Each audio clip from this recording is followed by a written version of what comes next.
한국에 굉장히 잘 알려진 목사님이 부목사님으로 사역을 하실 때 이제 가정마다 신방을 하시게 됐어요.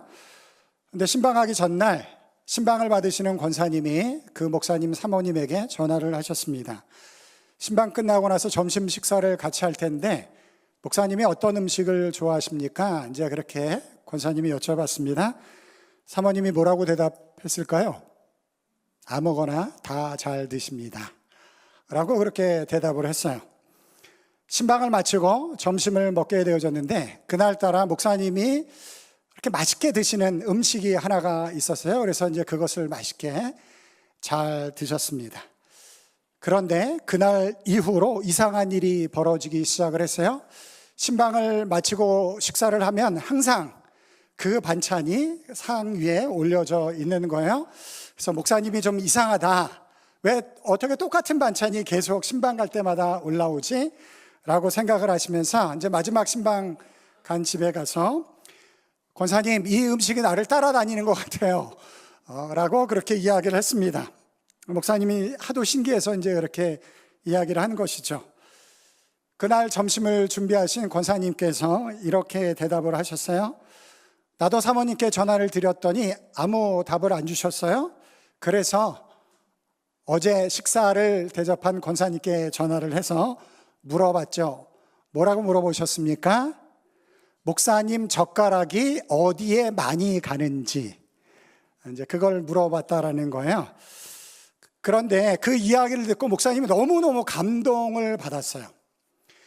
33살의 젊은 나이고 아직 담임 목사도 아니고 부목사인데 그 부목사를 위해서 이 목사님이 뭘 좋아하실까를 고민하면서 그 식사를 준비해 주시는 모습을 보면서 그게 굉장히 큰 도전이 됐어요. 감동이 됐습니다. 그러면서 목사님께서 마음에 이런 결정을 하셨다라고 합니다. 그때 하나님의 젓가락이 어디를 많이 가는지, 나는 목사로서 하나님의 젓가락이 어디를 많이 가는지를 잘 알아서 하나님이 젓가락이 많이 가는 것을 풍성하게 하나님께 대접해야 되겠다. 주님을 기쁘시게 하는 교회, 주님을 기쁘시게 하는 목회를 하겠다라고 그렇게 결심하셨다라고 합니다. 그래서 젓가락 목회를 하셨어요. 하나님의 젓가락이 어디를 가장 많이 가는지 이제 그것을 주의 깊게 관찰하고 그 일을 하셨던 것이죠. 우리는 교회에서 하나님을 위해서 많은 일들을 합니다. 예배드리고 찬양하고 헌금도 하고 봉사도 하고 기도도 하고 전도도 하고 이런 많은 일들을 하는데 그 중에서 하나님이 가장 기뻐하시는 하나님의 젓가락이 가장 많이 가는 것이 있다라고 한다면 무엇이 있을까요? 하나님의 젓가락이 가장 많이 가는 것, 하나님이 가장 기뻐하시는 것 무엇이 있을까요? 다 중요한 것입니다. 다 하나님이 기뻐하시는 것이지만 그 중에 분명히 빠지지 말아야 될 것은 영혼 구원. 예수 그리스도의 복음을 전하고 잃어버린 영혼들이 주님 앞에 돌아오는 그 일 하나님께서 아주 기뻐하시는, 하나님의 젓가락이 가장 많이 가는 것 중에 하나일 수밖에 없는 그런 것일 것입니다. 누가복음 15장 7절에 그것을 이렇게 표현을 하고 있어요. 우리 다 같이 한번 읽어보겠습니다. 시작. 내가 너에게 이르노니 이와 같이 죄인 한 사람이 회개하면 하늘에서는 회개할 것 없는 의인 99으로 말미암아 기뻐하는 것보다 더하리라. 여러분, 하나님이 의인 99 사람이 모여서 기뻐하는 것, 하나님이 얼마나 기뻐하시겠습니까? 그런데 그 기뻐함보다 죄인 하나가 회개하고 돌아오는 것이 더 기쁘다 라고 말씀하시면서 영혼 구원의 사역에 얼마나 하나님 앞에 기쁨이 되는지를 이 말씀을 통해서 우리들 가운데 이야기를 해주고 있어요. 예수님 당시 이스라엘은 로마의 지배를 받고 있었습니다. 그 지배에서 벗어나고자 하는 간절함이 그들에게 있었어요. 우리 어렸을 때 이런 노래 많이 불렀죠. 우리의 소원은 독일. 그럼 같이 좀 불러주시면. 꿈에도 소원은 통일, 그런 노래가 있었습니다.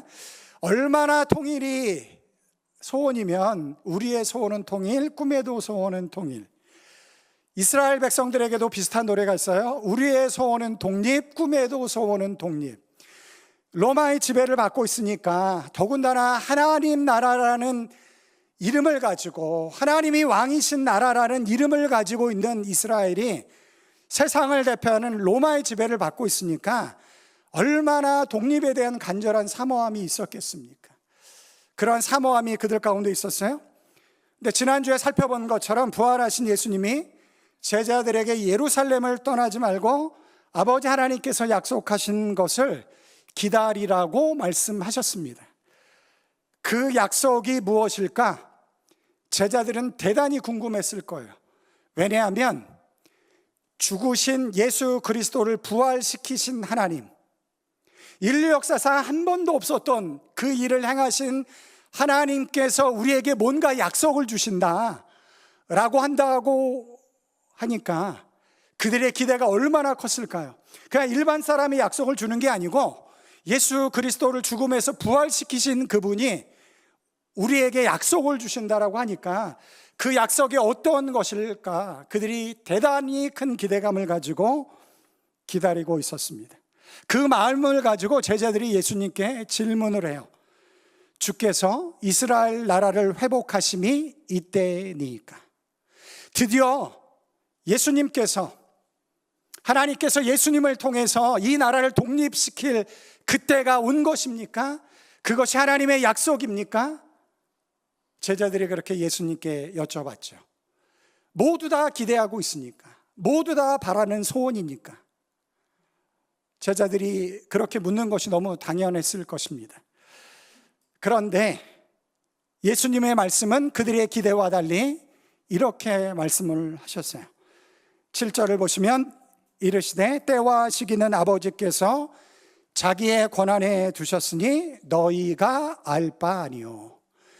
너희들이 괜한 생각하고 있다. 그건 하나님이 알아서 한다. 너희들이 생각할 거 아니다. 고민할 것도 아니다. 여러분, 우리가 신앙생활 하다 보면 이런 걸 붙잡고 우리가 고민할 때가 있어요. 그런 건 빨리 내려놓으시기 바랍니다. 우리 스스로도 해결하지 못하는 문제를 갖고 붙잡고 고민하며 애쓰고 있는 모습이 우리들 가운데도 있어요. 제자들이 그랬습니다. 그건 하나님이 하실 일이지 우리가 할 일이 아니에요. 내려놓아야 돼요. 하나님께 맡겨야 됩니다. 그 믿음이 여러분들 가운데 있길 바랍니다.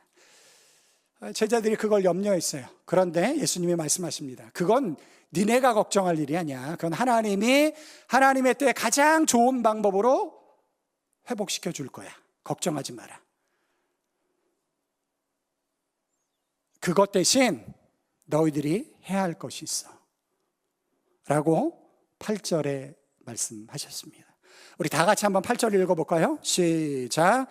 오직 성령이 너희에게 임하시면 권능을 받고 예루살렘과 온 유대와 사마리아와 땅끝까지 이르러 내 증인이 되리라 하시니라. 여러분, 사도행전 1장 8절의 말씀은 우리가 너무나 잘 알고 있는 말씀이에요. 여러분들, 이 말씀의 핵심이 뭔가? 이 말씀의 핵심, 부담스러우시니까 말씀을 안 하시는 것 같은데, 이 말씀의 핵심은 뭐냐면 내 증인이 되라는 거예요. 내 증인이 되라. 물론 성령이 너희에게 임하시면이라는 조건이 있지만 다음 주가 성령 강림 주간이에요. 시작을 했는데 너무 딱 잘 맞게 다음 주에 성령 강림에 대해서 제가 설명을 할 거예요.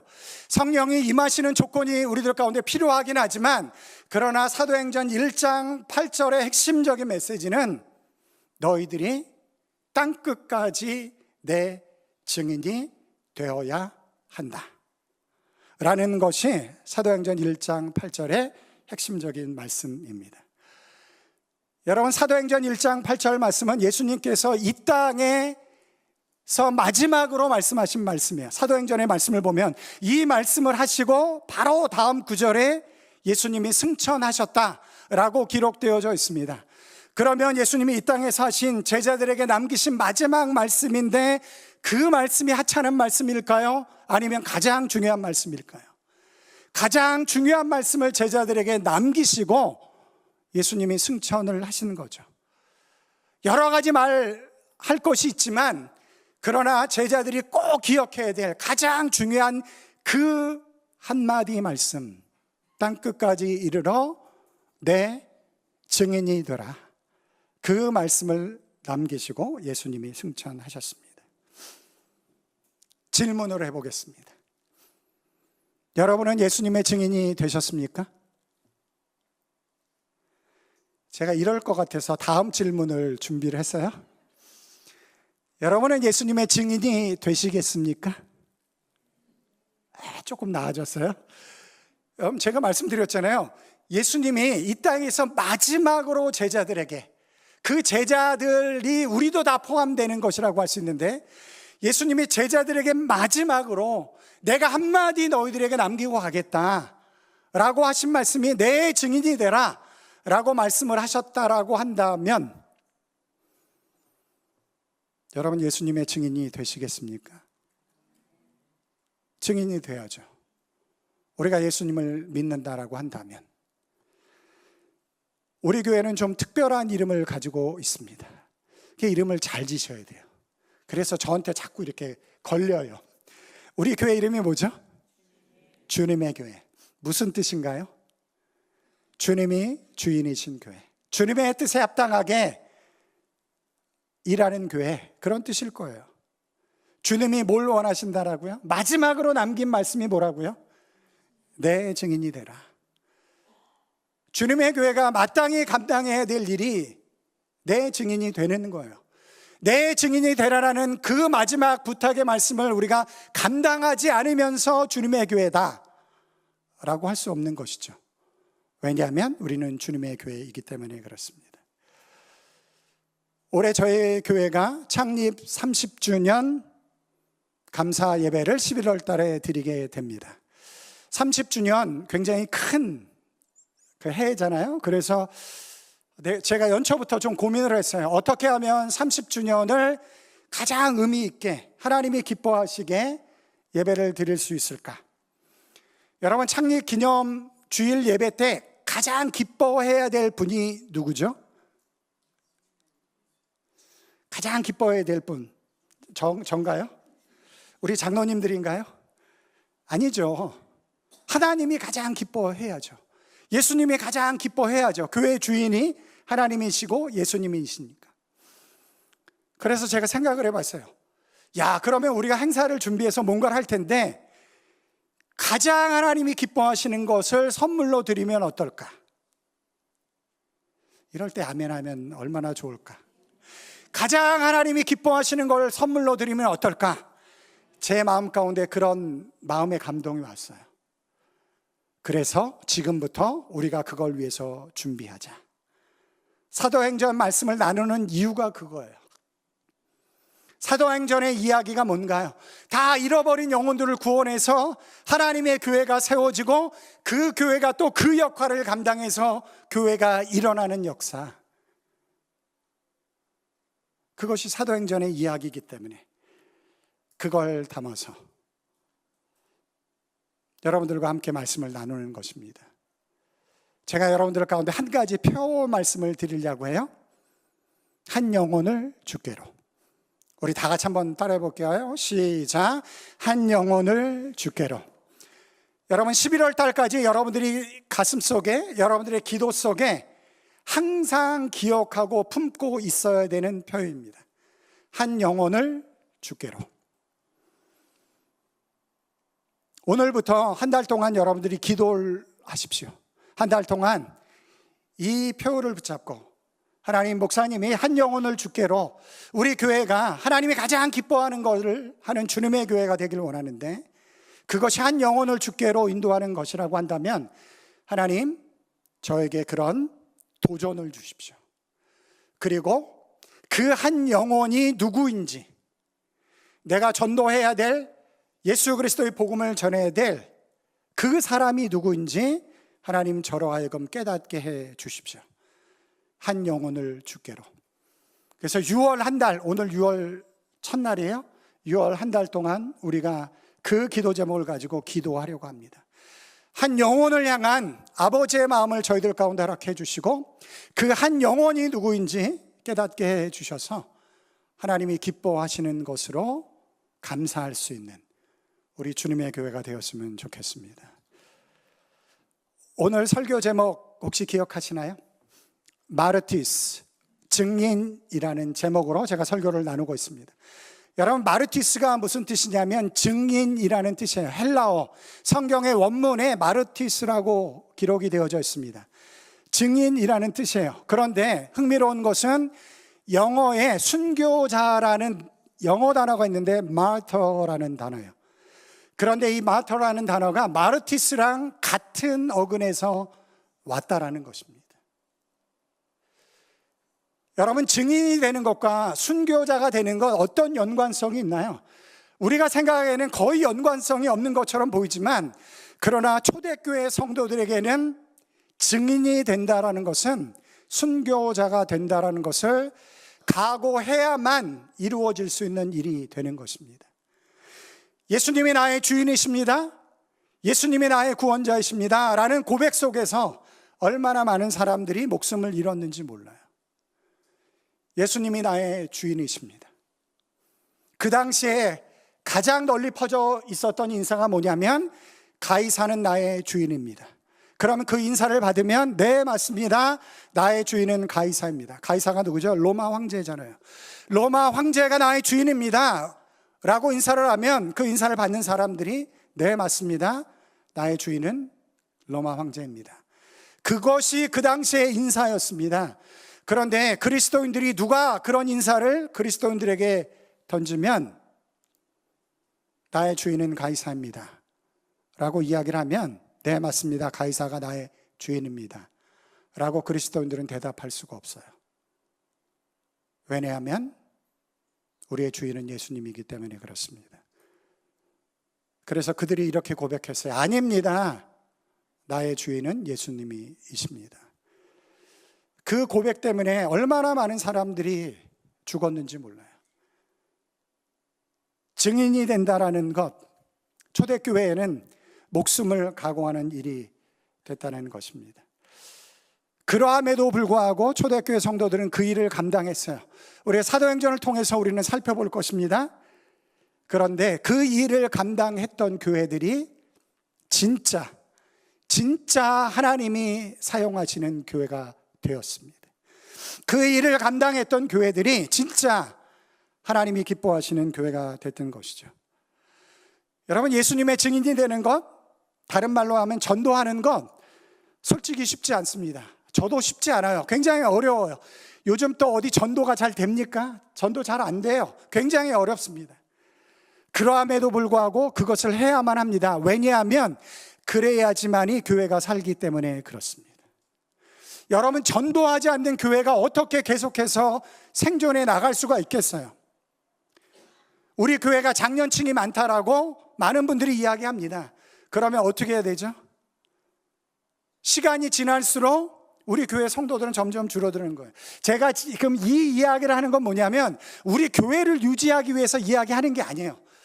여러분, 교회가 살기 위해서는 영혼 구원의 역사가 일어나야지만이 교회가 숫자적으로도 살 뿐만 아니라 교회가 영적으로 살아나게 되는 줄 믿습니다. 그런 구령의 열정이 있는 교회를 하나님이 사용하시고 그 교회를 통해서 하나님의 놀라운 역사가 우리들 가운데 나타나는 것이죠. 교회가 사는 길이 뭐냐면 어렵고 힘든 일이지만 증인이 되는 삶을 사는 거예요. 전도하는 삶을 사는 것입니다. 그때 하나님께서 우리에게 행하시는 놀라운 역사를 우리가 경험할 수 있게 되는 것이죠. 인도의 성자로 알려진 선다싱이라는 분이 계십니다. 기독교인이면서도 인도의 3대 성자로 알려진 분이에요. 타고르 간디 그리고 선다싱, 굉장히 유명하신 분이십니다. 이분이 히말라야 산 그쪽에서 증인의 삶을 오랫동안 사셨습니다. 복음을 전하셨어요. 맨발로 그 산속을 누비면서 복음을 전하셨어요. 그가 히말라야의 산을 걸어가고 있을 때 우연찮게 같이 동행할 수 있는 사람을 만나게 되어졌습니다. 둘이서 함께 가다가 앞에 한 사람이 쓰러져 있는 것을 발견했어요. 한 분의 노인이 쓰러져 있었습니다. 그걸 확인하고 선다싱이 그 동행하는 사람에게 제안을 했어요. 우리가 좀 어렵겠지만 우리가 이분을 서로 짊어지고 우리가 갑시다. 그렇지 않으면 이분을 죽을 것입니다. 뭐 당연한 이야기죠. 그런데 동행했던 사람이 그러다간 우리 모두 다 죽습니다. 저는 그렇게 하지 않겠습니다. 하고 먼저 떠나버렸어요. 선다싱이 고민을 했지만 그 노인을 그대로 두고 갈 수가 없었어요. 그래서 그 노인을 업고 그가 걸어가기 시작을 합니다. 굉장히 힘들고 무겁고 어려운 길이었어요. 그러나 놓고 갈 수 없기 때문에 그 분을 짊어지고 그 길을 갔습니다. 한참 동안 가고 나서 그 앞에 한 사람이 또 쓰러져 있는 것을 발견했습니다. 이미 숨진 상태였어요. 여러분 혹시 그 사람이 누구였을까 추측해 볼 수 있으신가요? 네, 선다싱과 같이 동행했었던 사람, 노인을 짊어지고 가지 않겠다라고 먼저 떠난 사람이었습니다. 너무 추워서 결국은 얼어 죽게 된 것이죠. 어떻게 선다싱은 여기까지 올 수 있게 되어졌죠? 죽지 않고. 그 노인분을 짊어지고 가니까 힘겹습니다. 어렵습니다. 그래서 몸에서 땀이 나기 시작을 해요. 두 사람의 체온이 더해지니까 그 추위도 이겨낼 수 있는 온기가 그들 가운데 있었던 것이죠. 훗날에 어떤 이가 선다싱에게 물었다라고 합니다. 인생에서 가장 위험한 때가 언제입니까? 라고 그렇게 물었을 때 선다싱이 이런 대답을 했다라고 해요. 우리 다 같이 한번 읽어볼까요? 시작. 내가 지고 가야 할 짐이 없을 때가 인생에서 가장 위험할 때입니다. 내가 짊어지고 가야 될 것이 없을 때 그때가 가장 위험한 때이다 라고 선다싱이 이야기를 했어요. 여러분, 증인의 삶을 사는 것, 전도자의 삶을 사는 것 쉽지 않습니다. 어렵습니다. 그러나 그 짐을 짊어질 때 우리가 사는 것이 됩니다. 우리가 살아날 수 있습니다. 주님의 교회가 하나님의 능력 안에 세워지는 줄 믿습니다. 그래서 우리가 기도해야 돼요. 그래서 이 사명을 우리가 붙잡아야 합니다. 그 짐을 짊어질 때 우리 교회가 살고 주님의 교회가 살기 때문에 그렇습니다. 그래서 제가 오늘 여러분들에게 숙제 하나를 드리려고 해요. 한 영혼을 주께로, 이 말씀을 가지고 한 달 동안 기도하십시오. 하나님, 영혼을 향한 마음을 나에게 허락해 주시고 그리고 그 한 영혼이 누구인지 나에게 알려주십시오. 그래서 11월 달 됐을 때 우리가 그 영혼을 주께로 인도해서 하나님이 기뻐하시는, 축복하시는 그런 주님의 교회로 창립 예배를 드릴 수 있는 우리 모두가 되었으면 좋겠습니다.